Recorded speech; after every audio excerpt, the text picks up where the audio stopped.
Go. Hi, second grade. This is Mrs. Horan again.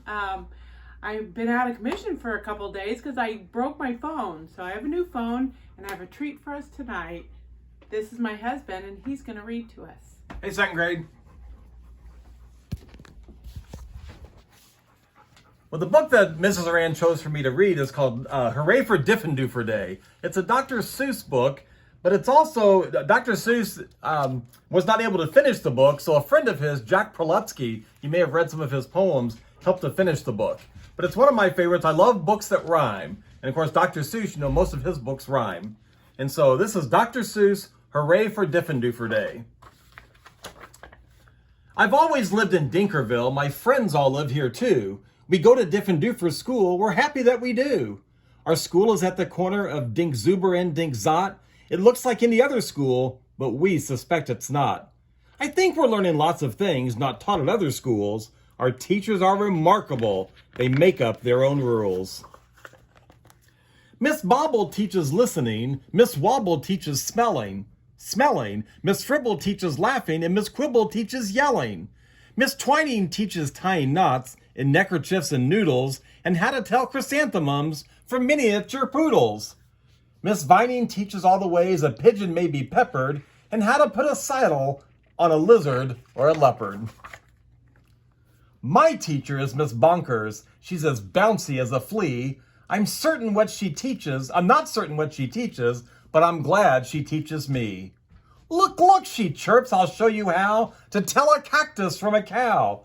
And then I shall instruct you why a hippo cannot hope to fly. She even teaches frogs to dance and pigs to put on underpants. One day she taught a duck to sing. Miss Bonkers teaches everything. Of all the teachers in our school, I like Miss Bonkers best. Our teachers are all different, but she's the differenter than the rest. We also have a principal. His name is Mr. Lowe. He is the very saddest man that any of us know. He mumbles, are they learning this and that and such and such?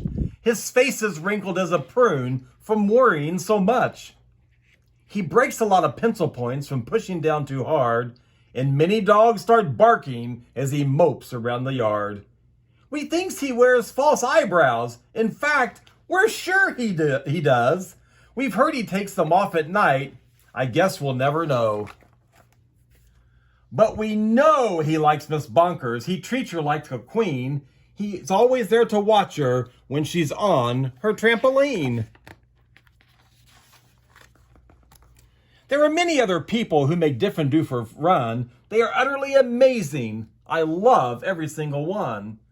Our nurse, Miss Clot, knows what to do when we've got sniffles or the flu.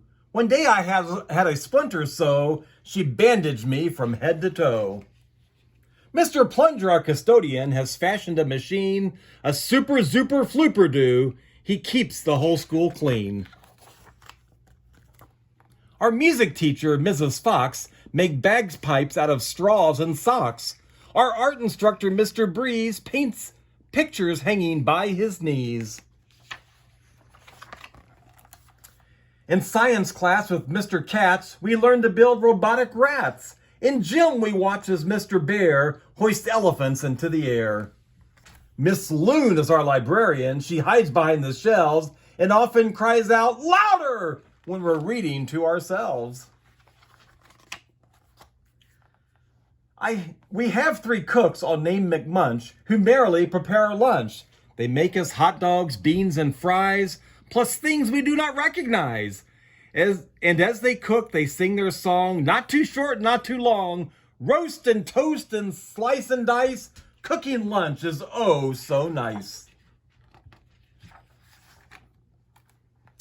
We were eating their concoctions, telling jokes and making noise, when Mr. Lowe appeared and howled, "Attention, girls and boys!" He began to fuss and fidget, scratch and mutter, sneeze and cough. He shook his head so hard we thought his eyebrows would come off. He wrung his hands and cleared his throat. He shed a single tear, then sobbed, "I've something to announce, and that is why I'm here. All schools for miles and miles around must take a special test to see who's learning such and such, to see which school's the best. If our small school does not do well, then it will be torn down, and you will have to go to school in dreary Flobbertown. Not Flobbertown, we shouted, and we shuddered at the name, for everyone in Flobbertown does everything the same. It's miserable in Flobbertown. They dress in just one style. They sing one song. They never dance. They never march in They march in single file. They do not have a playground, and they do not have a park. Their lunches have no taste at all. Their dogs are scared to bark.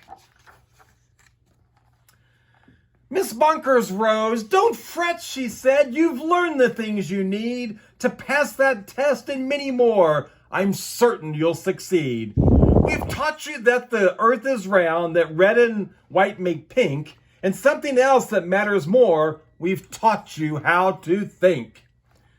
I hope you're right, sighed Mr. Lowe. He shed another tear. The test is in 10 minutes, and you're taking it right here. We sat in shock and disbelief. Oh no, we moaned. Oh no! We were even more unhappy than unhappy, Mr. Lowe. But then the test was handed out. Yahoo! We yelled Yahoo! For it was filled with all the things that we all knew we knew.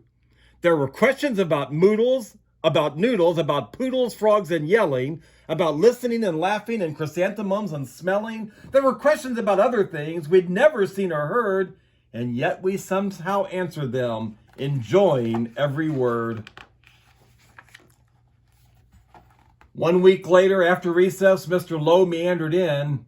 We'd never seen him smile before, but now he wore a grin. He soon began to giggle, then his giggle grew by half, and then it really happened. Mr. Lowe began to laugh. You saved our school, you saved our school, he jubilantly roared. We got the very highest score, and he wrote it on the board. Miss Bonkers did some cartwheels till her face turned cherry red. She bounded up to Mr. Lowe and kissed him on the head. Hooray, hooray, she shouted. I'm so proud I cannot speak. She did another cartwheel, and she pecked him on the cheek. Coughed Mr. Lowe. You all deserve a bow. I thus declare a holiday. It starts exactly now. Because you've done so splendidly in every sort of way, this day forever shall be known as Diffendoofer Day. And furthermore, I promise I won't ever wear a frown, for now I know we'll never go to dreary Flobbertown. Then we held a celebration. There was pizza, milk, and cake. Like everyone, I ate too much and got a bellyache. We laughed and whooped and hollered the entire school day long. Then we all sang triumphantly the Diffendoofer song. We love you, Diffendoofer School. We definitely do. There surely is no other school that's anything like you. You're gribbleless. You're grubbleless. Each day we love you more. You are the school we treasure and unceasingly adore. Our finest school in Dinkerville, the only one as well. We love you, Diffendoofer School, much more than we can tell. You are so Diffendooferous, it gives us joy to say, 3 cheers for Diffendoofer School. Hooray, hooray, hooray. The end.